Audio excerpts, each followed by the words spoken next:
Ya, saudara yang dikasihi Tuhan, kita akan melanjutkan pembahasan kita tentang kekudusan. Beberapa waktu yang lalu kita sudah membahas mengenai kekudusan, dan kekudusan itu adalah sebetulnya anugerah Tuhan. Ya, kekudusan itu sebetulnya bukan hasil prestasi kita dan bukan hasil kehebatan kita. Kalau itu adalah hasil prestasi kita dan kehebatan kita, kita bisa menyombongkan diri dengan kekudusan yang kita dapatkan. Tapi kekudusan itu kalau Alkitab kita teliti dengan benar tentang Alkitab, ya, di dalam Alkitab, maka kekudusan itu bukan hasil pekerjaan saudara dan saya. Karena sebenarnya menurut natur kita sebagai orang berdosa, hasil pekerjaan saudara dan saya itu hanyalah menghasilkan dosa. Itu natur kita sebagai orang berdosa. Dan kita memang masih punya manusia lama, ya saudara, ya. Di dalam kehidupan kita sebagai orang percaya itu ada manusia lama, ada manusia baru. Dan produk daripada manusia lama yaitu tadi, ya, keakuan dan pemberontakan dan ketidaktaatan, ya, hidup dalam kedagingan, keduniawian, ya itulah manusia lama kita. Dan itu harus terus-menerus dimatikan. Dan itu juga atas pertolongan Roh Kudus.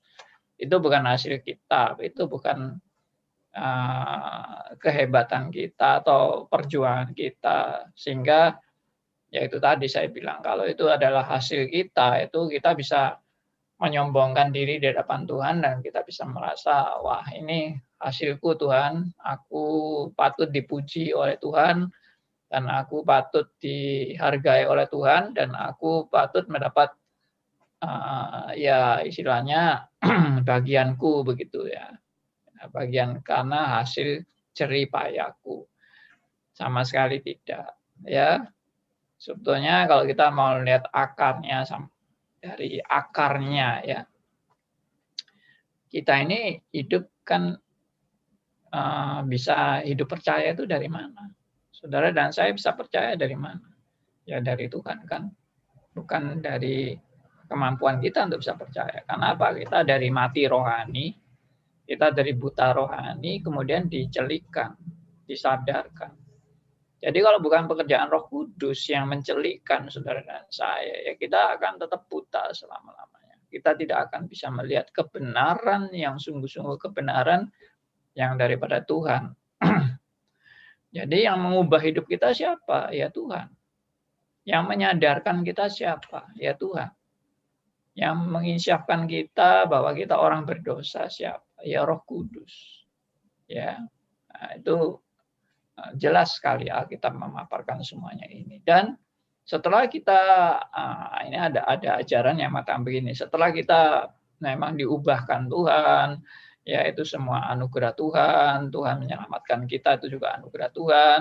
Tapi setelah itu tanggung jawab kita, yaitu kita bagaimana menjalani ketaatan kepada firman. Itu tanggung jawab kita, itu bukan Tuhan lagi. Nah, ini bagi saya pandangan ini pandangan yang nggak benar, yang tidak sesuai dengan Alkitab. Kenapa saya katakan begitu, ya? Karena kalau dikatakan itu bagian Tuhan itu hanya pada awal, sedangkan setelah awal Tuhan selesai lalu diserahkan semuanya kepada kita. Kalau semuanya diserahkan kepada kita, saya yakin kita semua akan gagal dan kita semua akan jatuh jatuh dan binasa bahkan.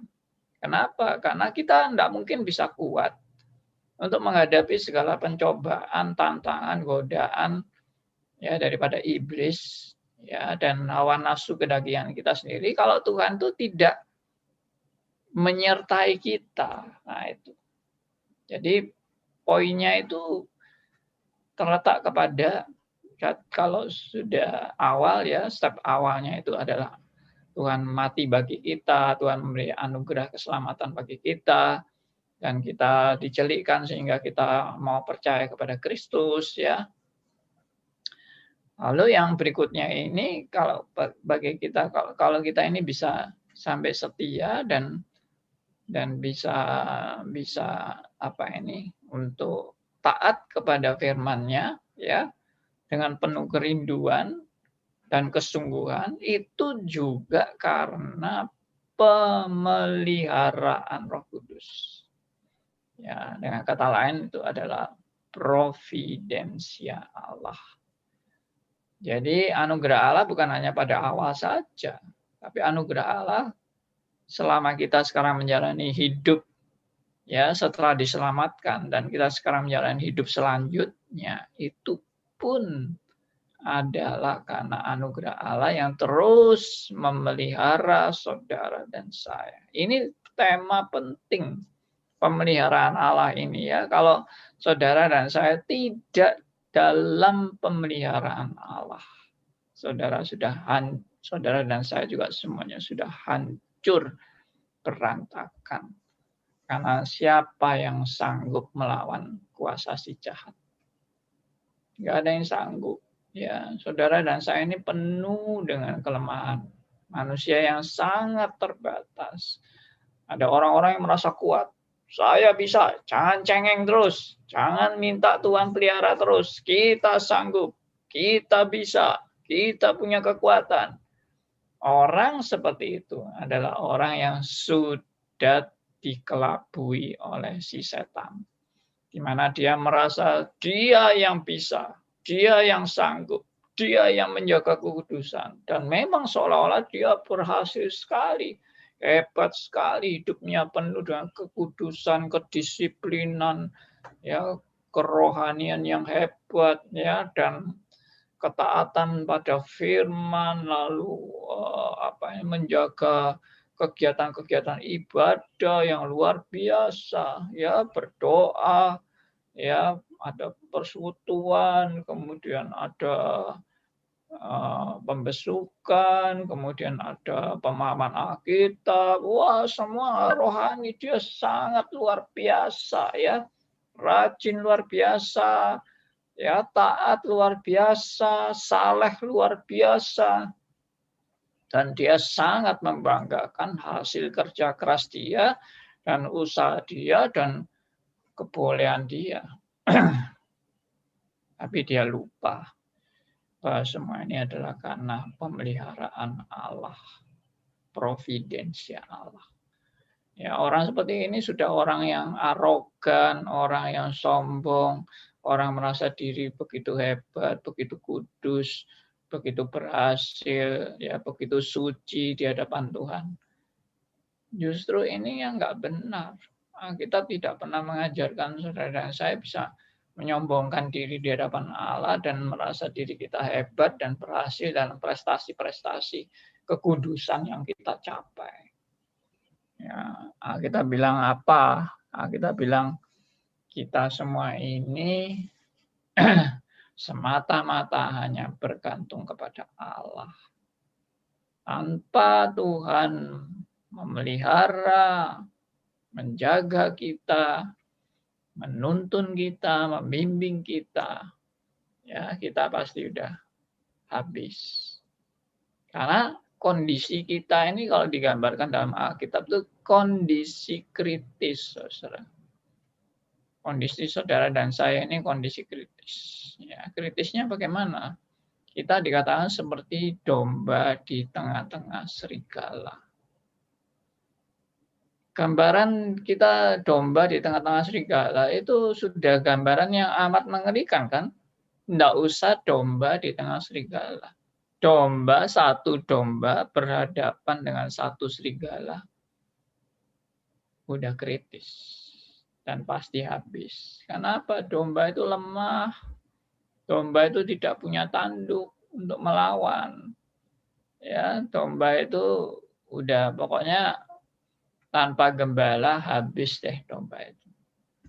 Ya, makanya gambaran domba dan gembala itu di gambaran Alkitab itu sangat-sangat luar biasa maknanya. Ya, karena domba itu lemah, nggak, kambing masih ada tanduk, ya. Ya, dan binatang-binatang lain punya alat untuk melawan. Domba ini nggak ada. Ya, dan domba itu tidak punya kemampuan untuk bisa berjalan sendiri tanpa gembala. Ya, kalau kambing saya dengar itu kambing itu bisa pulang-pulang sendiri. Ya, dia ditaruh di padang rumput gitu atau di mana gitu. Lalu pemeliharanya pulang duluan gitu. Ya, nanti kambing-kambing itu pulang sendiri. Ya. Tapi kalau domba suruh pulang sendiri nggak bisa. Tanpa gembala dia nggak bisa. Kenapa? Dia tidak punya kemampuan itu. Memang gambaran domba itu sepenuhnya bergantung kepada Allah. Nah, itu tadi. Jadi saudara dan saya kalau bisa sekarang ini masih percaya kepada Kristus dan menjaga hidup ya untuk berkenan di hadapan Tuhan. Itu bukan karena kemampuan saudara dan saya, itu karena pemeliharaan Allah. Lalu ada yang bilang, wah kalau gitu kalau Tuhan mencabut pemeliharaannya kan habis kita. Iya memang habis. Wah kalau gitu kan kita belum tentu ini bisa selamat nanti pada akhirnya. Kalau tiba-tiba Tuhan mencabut itu bagaimana pemeliharaan? Oh tidak. Tuhan sudah menjamin saudara dan saya yang mau percaya kepada Kristus bahwa dia tidak akan meninggalkan domba-dombanya selama-lamanya. Tidak akan. Dia memberikan kepada domba-dombanya hidup kekal. Dan selama-lamanya tidak akan binasa. Itu jaminan Tuhan. Ya, jadi ternyata penyertaan Tuhan, pemeliharaan Tuhan itu jaminan sampai akhirnya. Bukankah ini anugerah namanya? Nah, oke ya. Jadi saya mau menekankan mengenai kekudusan adalah anugerah. Lalu yang berikutnya, apa tujuan daripada kekudusan? Ya, kita seringkali memikirkan kekudusan itu ya untuk saya bisa berkenan di hadapan Tuhan kan. Kekudusan itu adalah supaya saya ini ya taat kepada Allah kan. Ya, supaya saya ini kan diperkenan oleh Allah bisa masuk surga kan. Ya, supaya saya ini di dalam kekudusan itu saya nanti akan dimuliakan. Ya, saya akan nanti menduduki tahta bersama-sama dengan Kristus. Saya akan mengalami kebahagiaan yang luar biasa dan kemenangan yang luar biasa, yang dimana saya bisa menikmati suasana kemenangan yang begitu luar biasa. Ya, nah, saudara-saudara, perkataan-perkataan ini sebetulnya tidak salah semuanya, ada benarnya, tetapi fokusnya bagi saya fokusnya yang salah. Ya, fokusnya itu supaya selamat, saya bisa hidup enak di surga, saya hidup nyaman, saya penuh dengan kebahagiaan, saya berprestasi, saya mempunyai kedudukan yang bersama-sama dengan Yesus Kristus. Ya, saya dimuliakan, saya bisa hidup tanpa kesedihan, tanpa penyakit, ya, dan begitu senangnya dan bahagianya saya itu di surga kelak. Jadi orientasinya orang hidup kudus itu orientasinya adalah untuk saya dapat berkat, saya hidup bahagia, saya bisa senang selamanya, saya tidak di neraka, saya punya kedudukan yang tinggi di surga dan sebagainya. Jadi itu semua angan-angan masuk surga itu adalah angan-angan yang boleh dikatakan diwarnai oleh keegoisan. Nah, ini saya pernah juga sudah ungkapkan. Ya, jadi manusia rohani ini ternyata adalah manusia yang punya keinginan untuk dipenuhi segala motivasi kedagingannya. Nah, ini juga perlu tanda tanya. Apakah ini tujuan daripada kekudusan, yaitu kenikmatan untuk diri kita? Bukankah itu kalau seperti itu adalah kekudusan itu tujuannya adalah demi kepentingan saya, demi kebaikan saya, ya, demi keselamatan saya, demi saya bisa masuk surga, semua demi saya. Ya, dan ini tidak benar. Sekali lagi ini adalah motivasi keegoisan dan kepentingan diri.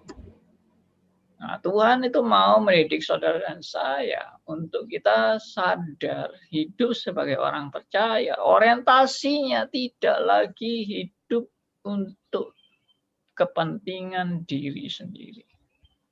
Orientasi kita sudah diubahkan oleh Tuhan. Tujuan kita sudah diubahkan oleh Tuhan. Apa? Kalau tidak untuk diri sendiri, lalu untuk siapa? Ya, orientasinya diubahkan dari diri sendiri kepada hidup bagi kemuliaan Allah. Ya, ini yang menjadi fokus dari hidup orang percaya, itu hidup bagi kemuliaan Allah. Inilah yang menjadi perubahan arah total dari orang Kristen yang dulu belum bertobat, sekarang bertobat. Dulu antroposentris, sekarang teosentris. Ya, dulu egosentris, semua adalah untuk kepentingan diri dan kemuliaan diri. Sekarang adalah teosentris, untuk kemuliaan bagi Allah. Jadi inilah tujuan kekudusan, adalah kemuliaan bagi Allah, bukan untuk keselamatan diriku, kebahagiaanku, kesenanganku, kenikmatanku. Ya, semua kukuku semua akhirnya di surga nanti juga berorientasi kepada kepuasanku, kepentinganku, kemuliaanku, ya, keberhasilanku, semua aku semua. Itu berat itu ya, karena egoisme ditarik sampai ke surga. Nah, Tuhan mau mengajar saudara dan saya untuk berorientasi kepada semua berpusat hanya kepada Allah dan untuk kemuliaan bagi Allah. Ya, kita baca bagian daripada ini, tujuan yang mulia ini, alinea pertama saja, ya, akan dibacakan oleh rekan kita Silva di halaman 28 dari buku Apakah Calvin Sejati, itu halaman 28 dengan judul Tujuan yang Mulia, alinea yang bagian pertama saja dari tujuan yang mulia itu. Silakan. Kekudusan bukanlah akhir pada dirinya sendiri, tetapi melayani kemuliaan yang lebih besar lagi bagi Allah. Sebelumnya kita memperhatikan dari Efesus 1 bahwa pemilihan mendorong pengudusan.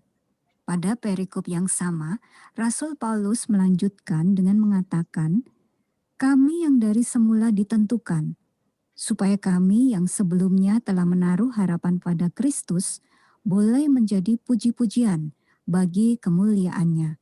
Efesus 1 ayat 11-12. Tujuan akhir pemilihan dan dengan demikian pengudusan kita adalah kemuliaan Allah.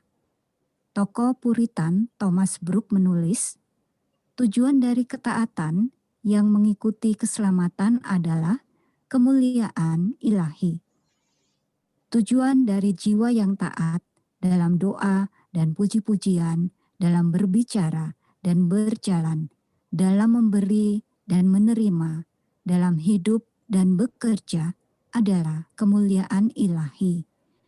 Dalam setiap tindakan, jiwa yang taat bermaksud meninggikan kemuliaan ilahi. Iya, kalimat yang sangat bagus dan mengingatkan saudara dan saya, apakah tujuan daripada hidup kudus. Ya, jadi dari kalimat-kalimat yang tadi dibaca itu nggak ada sama sekali tujuan hidup kudus yang seperti yang saya paparkan. Tujuan hidup kudus itu apa? Hidup enak, hidup masuk surga, ya, kenikmatan, tidak dihukum di neraka, ya, kita hidup dalam kelimpahan, tidak ada air mata, tidak ada penyakit. Loh, itu apa itu? Semua itu hanya keinginan keegoisan diri.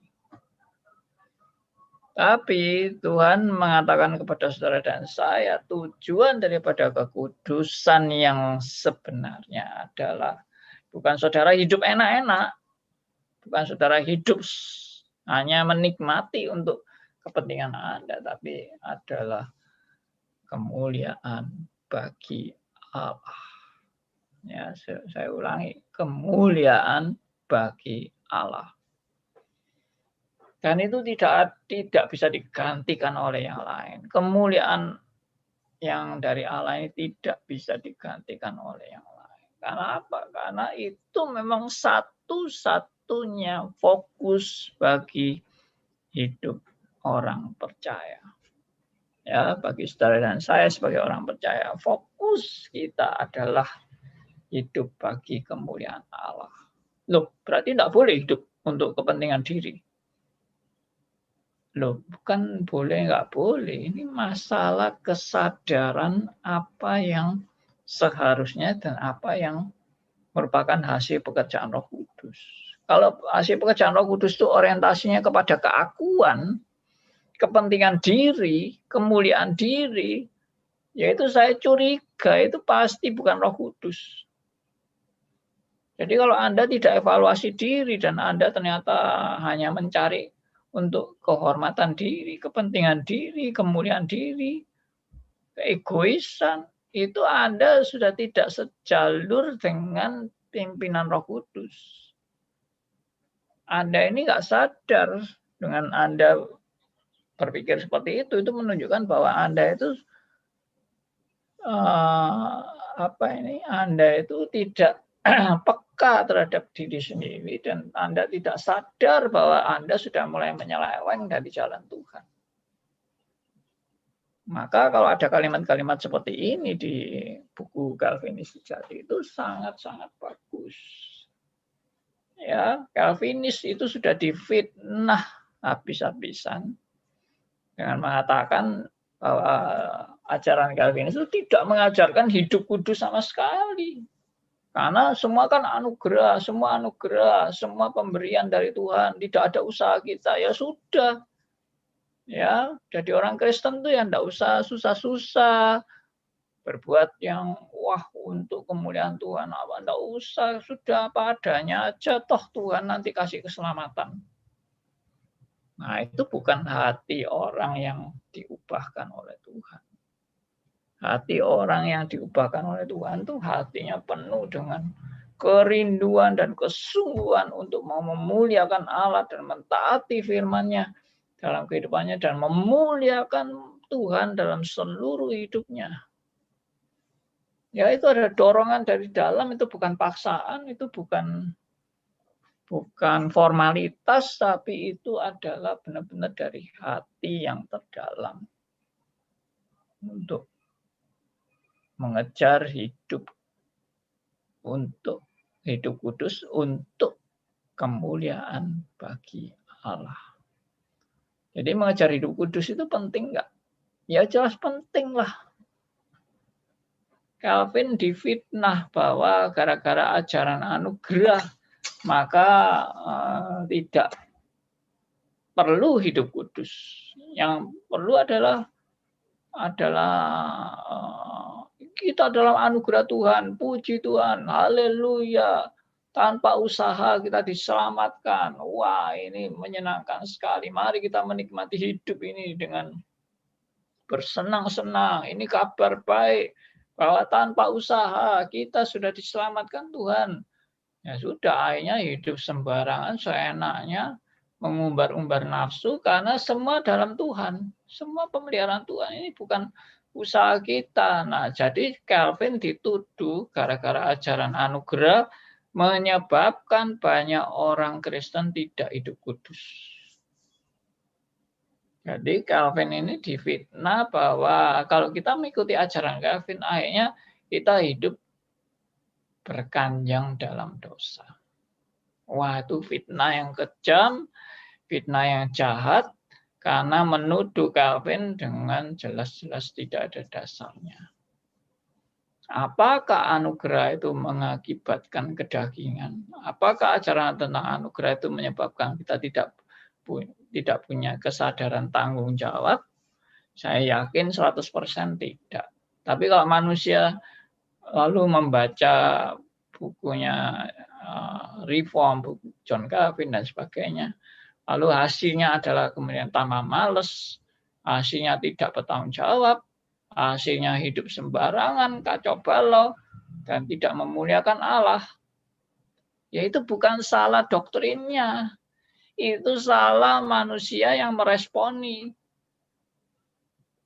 Ya, doktrinnya sudah benar, manusianya yang tanpa bimbingan Roh Kudus tidak akan bisa memahami doktrin anugerah yang Alkitab ajarkan.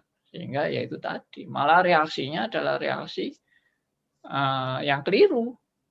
Setelah mendengarkan kebenaran, oh ya sudah kalau gitu kita tidak penting perbuatan baik. Ya aku bisa pergi pelacur, aku berjudi, aku narkoba, aku apapun, no problem, tetap selamat, itu janji Tuhan. Nah ini semua ngaco ya, itu tidak benar. Jadi saya menegaskan akan pemeliharaan Allah ini dari awal sebelum dunia dijadikan, Tuhan sudah menentukan saudara dan saya untuk bagaimana dipelihara dalam kehidupan sampai kita percaya pada Kristus dan bahkan sampai kita menjalani hidup bersama dengan Kristus dan akhirnya sampai kita dipanggil Tuhan. Semua di dalam anugerah dan pemeliharaan Tuhan dan bukan melalui kehebatan Anda. Ya, saya sampai di sini menjelaskan tentang tujuan hidup kudus adalah untuk kemuliaan bagi Allah. Ya, dan hidup kudus itu sendiri adalah anugerah yang daripada Tuhan. Oke, saya serahkan kepada Silva. Ya, terima kasih Pak Andi untuk penjelasannya. Ya, pendengar Radio RMC, pembahasan kita untuk hari ini, tujuan akhir hidup dalam kekudusan, dan dari penjabaran Pak Andi tadi kita sudah mendapatkan jawabannya juga, bahwa tujuan akhir hidup dalam kekudusan adalah untuk kemuliaan Allah. Terima kasih untuk Anda yang terus setia dalam RMC Today untuk kesempatan kali ini dalam pembahasan apakah Calvinis sejati itu, khususnya tentang tujuan akhir hidup dalam kekudusan. Sudah ada yang bergabung melalui aplikasi Zoom. Selamat jumpa juga untuk Pak Elia, juga Pak Arthur, ada juga Pak Hendar Tobing yang saat ini juga mendengarkan RMC Today sedang beraktivitas di kantor ya. Terima kasih untuk kesetiaannya. Dan pendengar, untuk Anda yang ingin bergabung, Anda mungkin ingin menanyakan sesuatu, Anda bisa bergabung melalui WhatsApp kami di 0813 5790 1628. Sekali lagi untuk WhatsApp kami di 0813 5790 1628. Iya, Pak Andi, ini akhirnya saya, Pak Elia, ada yang ingin ditanyakan atau bergabung saja sementara? Saya pengen nanya begini, boleh? Atau mau bahas dulu Silakan. buku-buku halaman selanjutnya, silakan. Sudah, pembahasannya sudah selesai Pak Elia. Silakan kalau ingin ada yang ditanyakan. Ya, terima kasih Bu Seva atau Selva ya? Maaf. Silva. Silva. Yang suka selfie ya Bu ya dulunya Bu. Silakan Pak. Iya, terima kasih. Pagi Pak Andi. Pagi Pak Elia. Pak Elia ini nama besar. Bapak OBG Pak. Nama besarnya itu dari Alkitab. seorang nabi yang diangkat ke surga. Tapi saya kok nggak seperti Nabi Elia ya yang diharapkan. Ya, tiap orang lain-lain. Ya. Andi memancing saya untuk komen yang bukan inti, gimana caranya saya ngomong? Gini Pak, kalau memang kita kalau tidak mendapatkan OPG selalu orientasi kepada antroposentris ya, itu Ya. saya melihat. Mungkin Melihat benar. dikasih penjelasan dulu OPG itu apa, mungkin banyak yang belum dengan OPG. Saya juga kirim kepada seorang hamba Tuhan, OBG itu apa Pak? Wah, kalau istilah yang lebih alkitabiah itu apa ya? Solidio apa? Solidio Gloria. Nah, Solidio Gloria. OBG itu only by grace. Yes. Jadi begini Pak, kalau teosentris itu adalah untuk kemuliaan Tuhan, tadi pada saat Pak menjelaskan, saya tergelitik begini Pak. Jadi Yudas Iskariot itu kan dia hidup untuk kemuliaan Tuhan dong, gitu ya Pak ya? Bukan tanpa ya. Kalau tanpa Yudas mungkin ada namanya Pak Haryanto mungkin yang akan disadarkan. Poinnya adalah memang kita ditakdirkan tanda kutip gitu ya untuk kemuliaan Tuhan. Apakah kemuliaan Tuhan seperti topik hari ini bahwa kita harus hidup kudus, atau kita seperti Yudas Iskariot di zaman sekarang? Karena yang saya pahami harus ada Yudas Iskariot untuk menjadi alat negatif Allah. Bagaimana Pak menanggapin? Lagi satu Pak, pada saat saya dulu mau menulis sebuah buku, saya pernah menuliskan satu bab, kalau nggak salah ingat ya, mungkin saya nggak cantumkan. Saya membandingkan Yudas Iskariot dengan bayi yang lahir, yang gugur dalam kandungan. Dalam ulasan saya, lebih bersyukur menjadi Yudas Iskariot daripada menjadi bayi mati dalam gugur dalam kandungan. Kenapa? Karena bayi itu tidak mempunyai satu peran dalam kehidupannya dia untuk kemuliaan Tuhan. Sedangkan Yudas masih lebih bagus daripada bayi itu. Kenapa? Untuk mensukseskan rencana sempurna Allah. Memang kita akan lebih amsyong lah menjadi Yudas daripada menjadi Paulus, menjadi Nabi Elia yang seperti Pak. Bagaimana Pak merespon satu dilema yang tentang bayi mati dalam kandungan itu kan lebih tidak ada apa-apanya dibandingkan Yudas. Bukan berarti Yudas itu menjadi berjasa. Saya tidak mengatakan demikian. Terima kasih Pak. Berhubung dengan kekudusan yang Pak angkat hari ini. Thank you. Ya. Ya, kita akan bicara ini dalam konteks hidup kita yang sudah diperbaharui, sudah dilahirkan kembali, sudah disadarkan dan diinsyafkan. Jadi saya bicara ini juga menanggapi fitnah kepada Calvinis yang sedikit-sedikit menekankan anugerah, akhirnya tidak menjaga kekudusan. Lalu dianggap Calvinis itu menyebabkan orang malah tambah cepat masuk neraka karena ajarannya adalah keselamatan bukan karena perbuatan baik, sehingga banyak orang yang tidak berbuat baik dan hidup sembarangan karena toh tetap selamat. Jadi itu fitnah. Makanya tadi saya katakan bahwa sebetulnya menjadi orang Kristen itu kita dapat anugerah yang luar biasa sehingga kita disadarkan ya dengan pimpinan Roh Kudus itu kita dicelikkan bahwa Allah kita adalah Allah yang kudus dan Allah yang kudus itu juga menghendaki supaya kita hidup kudus. Tapi kekudusan yang terjadi dalam hidup saudara dan saya itu adalah kekudusan yang bersifat paradoks.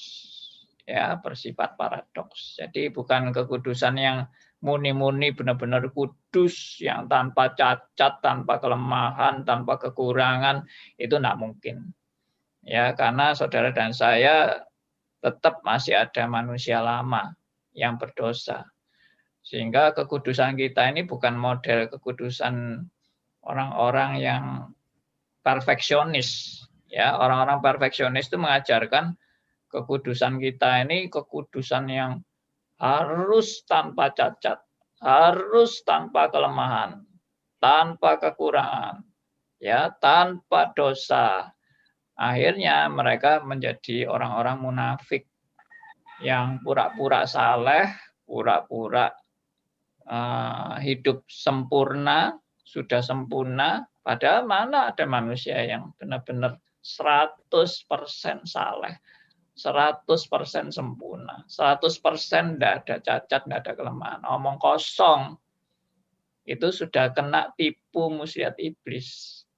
Nah, lalu kembali kepada pertanyaan Elia, bagaimana dengan Yudas? Kalau Yudas itu kan sudah di luar konteks keselamatan dan tentang kekudusan, ya tentunya dia tidak mendapat bagian di dalam anugerah kekudusan itu. Ya, tapi kalau ditanya tentang bayi yang mati, ya itu I don't know. Ya, karena kita nggak tahu bagaimana Tuhan bekerja kepada seorang bayi. Karena saya juga tetap percaya bahwa ada anugerah tertentu yang Tuhan berikan kepada seorang bayi yang di luar kemampuan kita berpikir. Maka itu Alkitab juga tidak pernah bahas tentang bayi, ya, karena itu di luar di luar jangkauan kemampuan nalar kita. Tapi saya tetap percaya secara supranatural Allah bisa bekerja kepada bayi yang mau diberi anugerah secara supra rasio, ya, supranatural.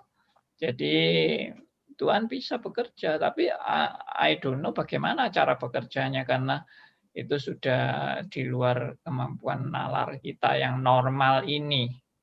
Ya, sama seperti pertanyaan bagaimana menjadi penginjilan pada orang gila, ya, kepada orang idiot, kepada yaitu tadi bayi yang dalam perut yang kemudian mati dan sebagainya. Ya, itu I don't know. Kalau dikatakan Yudas masih lebih beruntung daripada bayi, saya juga tidak mau jawab karena tidak ada indikasi apa-apa dalam Alkitab tentang mana yang lebih untung, Yudas atau bayi yang mati dalam kandungan. Ya, menurut saya pokoknya yang tidak dapat anugerah Allah ya sudah tanda petik dia hidup dalam kutukan dosa yang tidak mendapat bagian dalam anugerah Allah. Tapi orang yang ditetapkan Tuhan untuk menerima anugerah Allah ya dapat belas kasihan Tuhan. Dan karena itu kita selalu diajar untuk belajar bersyukur dan bersyukur. Ya, mungkin banyak orang yang masih sangat kasihan dengan orang-orang yang tidak dipilih itu. Kasihan ya Pak, mereka yang tidak dipilih itu, mereka binasa. Mereka kalau rindu keselamatan bagaimana Pak? Saya pasti akan jawab, bagi mereka yang tidak mendapat anugerah keselamatan, tidak pernah memiliki kerinduan mendapatkan keselamatan yang sejati. Ya, keselamatan yang sejati itu apa? Yaitu relasi dengan Allah yang benar. Ya, relasi dengan Allah yang benar. Dan tujuan hidup adalah untuk kemuliaan bagi Allah. Orang orientasi keselamatan manusia pada umumnya itu adalah ego. Sekali lagi, Orientasi keselamatan manusia pada umumnya adalah untuk ego. Kepentingan saya, kemuliaan saya, keselamatan saya, ya, kenikmatan saya, semua saya. Maka hanya karena pekerjaan Roh Kudus mengubah saudara dan saya, orientasi dari saya menjadi untuk kemuliaan bagi Allah. Nah, itulah anugerah Tuhan. Itu only by grace. Ya. Ya, Pak Andi, terima kasih untuk penjelasannya. Pak Aryo juga selamat bergabung yang saat ini melalui aplikasi Zoom. Ada yang ingin ditanyakan? Iya, terima kasih Pak Aryo. Pak Arthur, ada yang ingin ditanyakan atau bergabung saja? Silakan Pak Arthur. Bergabung saja. Oh ya, bergabung saja. Ya, terima kasih. Biasanya Pak Arthur ini juga banyak pertanyaan ini biasanya. Iya Pak. Disimpan terus ini pertanyaannya. Pak Elia masih ada yang ditanyakan? Begini, kemarin Pak Arthur sudah mau bicara di Zoom, tapi tersela oleh Ibu Selvi. Betul Pak Arthur ya? Atau saya salah? Bukan saya. Ya. Ya, silakan. Kalau memang ada yang ingin ditanyakan, masih cukup panjang waktu kita, dan saya juga berkesempatan untuk Anda pendengar bisa bertanya melalui WhatsApp di 081 5790 1628. 0813 5790 1628. Iya, Pak Andi, tadi sebenarnya saya ingin tanya ya, di penjelasan di awal dari Pak Andi, saya ingin tanya begini. Kalau dari awal keselamatan kita itu sudah dikerjakan oleh Allah, dan dalam mengerjakan keselamatan itu pun sampai pada titik akhir keselamatan kita, sampai kita nanti ketemu Tuhan, itu pun karya Allah. Pertanyaannya gini, jadi bagian kita apa? Apa yang harus kita kerjakan gitu ya dalam menjaga hidup kudus? Toh pada dasarnya yang menjaga hidup kudus juga Allah Roh Kudus yang membuat kita selamat. Tetapi tadi dari penjelasan akhir yang merupakan kesimpulan dari penjelasan ini bahwa poinnya adalah hidup untuk kemuliaan Allah. Nah, saya pikir itu jawaban gitu ya. Jadi misalnya saya rajin pelayanan, saya rajin ke gereja, saya bekerja dengan giat, saya berusaha mengerjakan tugas-tugas di keluarga dengan baik. Ketika saya itu syarat untuk kudus ya pakai. Tapi udah, jadi intinya kembali lagi ke motif. Kalau saya melakukan semua itu untuk kemuliaan Allah. Nah, kok putus-putus ya? Ya, sedikit. Saya nggak dengar yang terakhir, kata-katanya siapa yang terakhir. Ya, jadi apakah ketika saya hidup, tadinya misalnya begini Pak Andi, saya rajin pelayanan, saya rajin mengerjakan tugas-tugas keluarga, dalam bekerja pun saya bertanggung jawab. Itu motivasinya ini bagian dari cara saya untuk mengerjakan kekudusan gitu ya, karena saya sudah dikuduskan oleh Allah dan dipelihara oleh Allah. Tetapi ternyata motivasi itu pun sebenarnya salah gitu ya, karena orientasinya seolah-olah saya punya kontribusi untuk menjaga keselamatan saya, untuk menjaga hidup kudus. Tetapi yang benar, ketika saya bekerja, ketika saya mengerjakan tugas-tugas di rumah, ketika saya melayani, motivasinya untuk kemuliaan Allah, disitulah baru yang benar gitu. Apakah seperti itu atau bagaimana Pak? Iya, seperti yang Rasul Paulus katakan, bahwa aku sebagaimana aku sekarang ini itu adalah anugerah Tuhan. Tapi anugerah Tuhan itu tidak sia-sia, aku bahkan bekerja lebih keras daripada semuanya. Tapi itu pun bukan aku, melainkan kasih karunia Allah. Ya. Dan hal itu mau menunjukkan bahwa bagaimana respon atau tanggung jawab kita di dalam kita menerima anugerah Allah. Itu yang pernah saya katakan juga, bahwa kalau sampai kita ini disadarkan akan tanggung jawab kita, itu pun adalah anugerah Allah. Kalau saya sampai bisa disadarkan, saya ini harus menjadi orang Kristen yang bertanggung jawab di hadapan Tuhan. Tapi saya sadar, saya tidak mungkin bisa bertanggung jawab kalau Tuhan tidak memberi saya anugerah. Nah, ini jadi merupakan suatu lingkaran ya.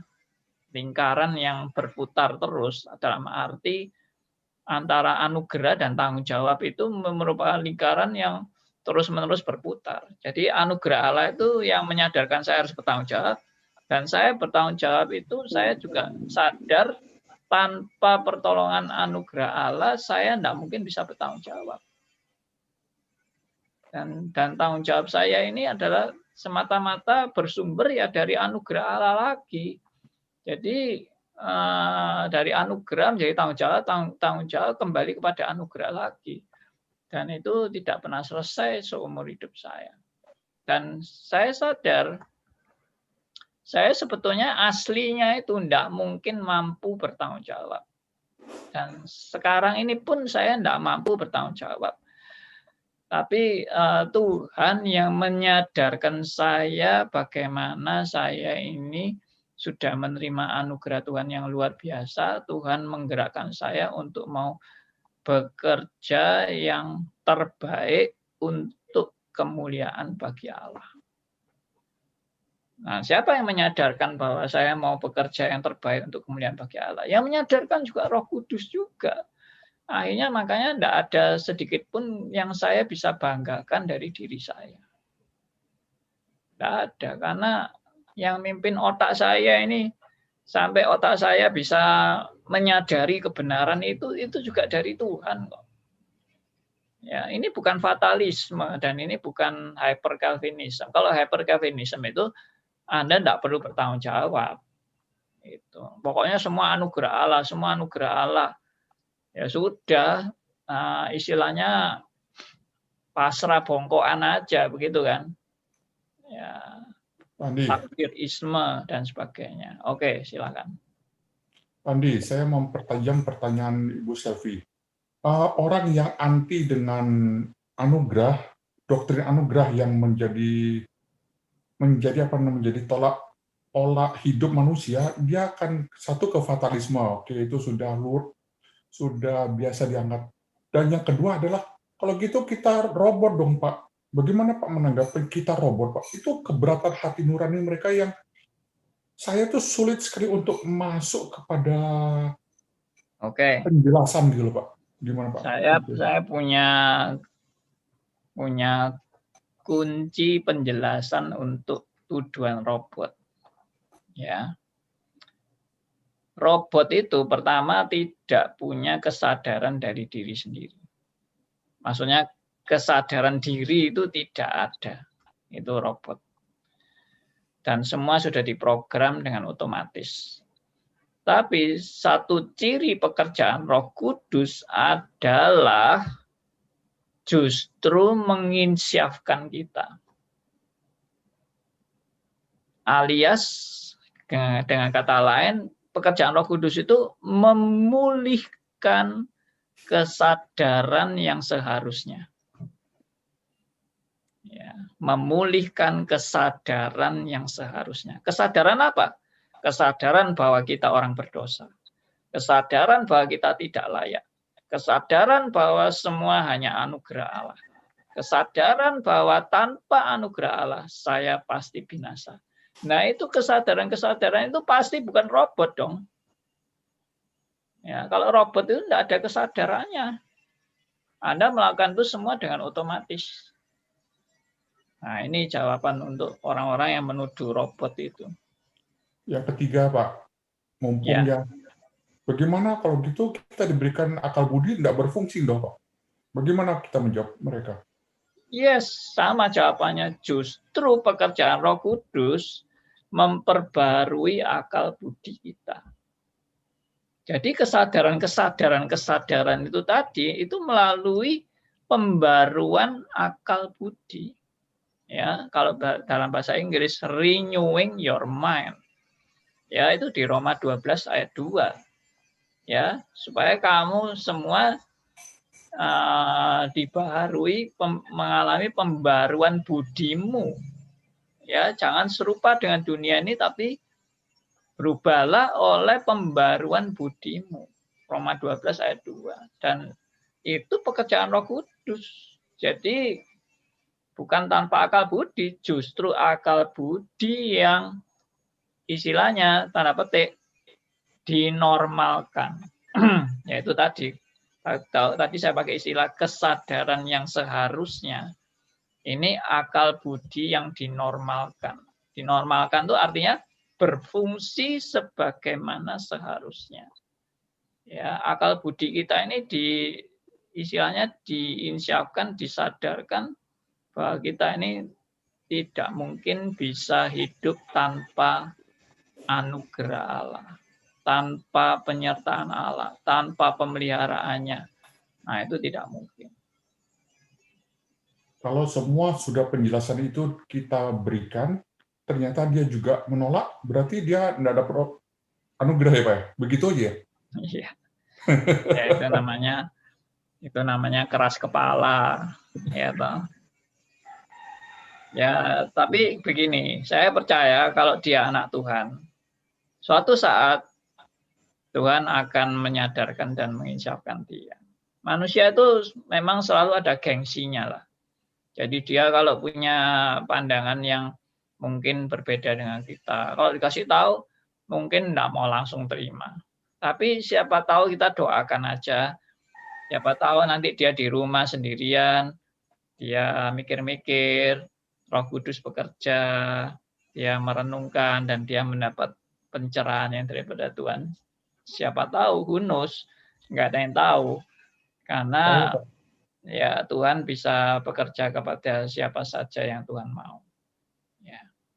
Sorry, kita Saya dulu juga satu tipe orang saya ini yang sulit untuk bisa menerima pendapat yang berbeda dengan saya. Saya ini paling ngotot dengan pendapat saya yang saya anggap benar. Sudah ngotot pokoknya. Dan orang lain yang berbeda dengan saya itu saya anggap salah. Itu dulu saya kayak gitu. Tapi Tuhan tuh pelan-pelan mengikis ya akan segala kesombongan saya dan sebagainya. Ya, sehingga saya banyak diubahkan. Konsep-konsep saya dulu yang ngaco-ngaco itu banyak diubahkan.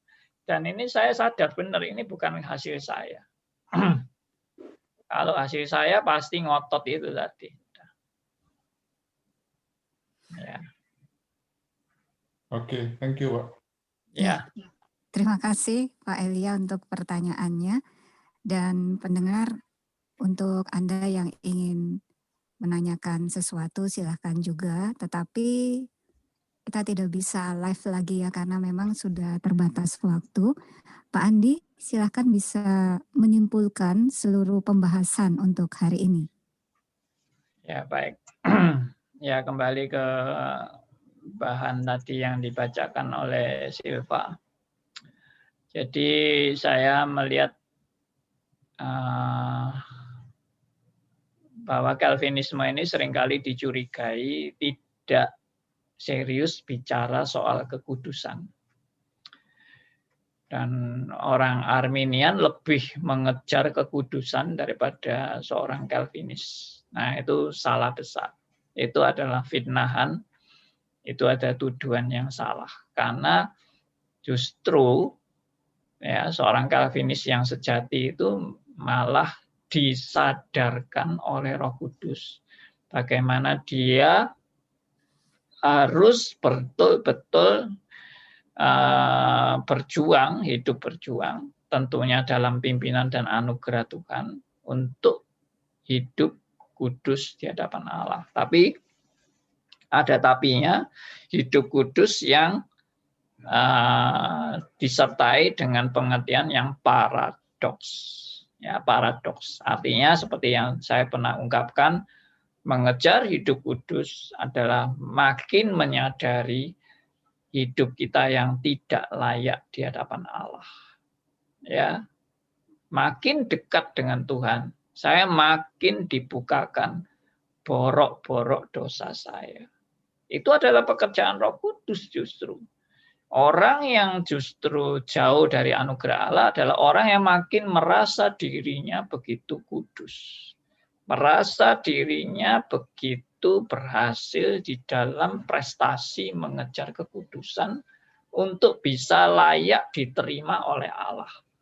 Justru kekudusan ini menyadarkan saudara dan saya, kita nggak mungkin bisa layak diterima oleh Allah. Karena kita adalah manusia yang berdosa. Justru itulah titik kekudusan. Titik kekudusan adalah aku manusia celaka pada saat aku berjumpa dengan Tuhan. Tapi Tuhan mau memberi anugerahnya bagiku. Ya, sama seperti Yesaya waktu bertemu dengan Tuhan. Langsung Yesaya bilang, aku manusia celaka karena aku melihat Sang Maha Kudus. Tapi Tuhan memberikan bara itu dan dimasukkan ke mulutnya Yesaya untuk Yesaya mendapat bagian kekudusan sebagai anugerah daripada Allah. Ya, puji Tuhan, saudara dan saya boleh mengenal kekudusan yang benar, bukan kekudusan yang palsu, bukan kekudusan perfeksionis, bukan kekudusan hasil pekerjaan manusia, tapi kekudusan adalah hasil pekerjaan Roh Kudus yang terus-menerus memproses hidup saudara dan saya, ya, menjalani hidup di dalam anugerah Tuhan. Puji Tuhan, kiranya ini boleh menjadi berkat bagi kita semua, dan kita tutup dalam doa. Bapa yang di surga, kami sadar bahwa hidup kekudusan ini bertujuan untuk kemuliaan bagi Allah dan bukan berorientasi bagi kemuliaan diri kami atau kepuasan, kenikmatan, keegoisan kami. Terima kasih Tuhan karena Engkau sudah menyadarkan dan menginsafkan kami bahwa hidup yang bernilai dan berarti adalah bukan egosentris tetapi teosentris. Bukan untuk si aku, tapi bagi kemuliaan Allah. Terima kasih Tuhan, berkati kami semua yang ikut mendengarkan, ikut berpartisipasi dalam siaran radio RMC ini. Tuhan berkati kami semua, dan biarlah melalui radio ini nama Tuhan juga boleh dimuliakan. Kami serahkan doa kami serahkan hidup kami dan hari ini. Kiranya semua yang kami perbuat juga adalah kemuliaan bagi Allah. Dalam nama Tuhan kami Yesus Kristus, Tuhan dan Juru Selamat kami yang hidup, kami berdoa. Amin.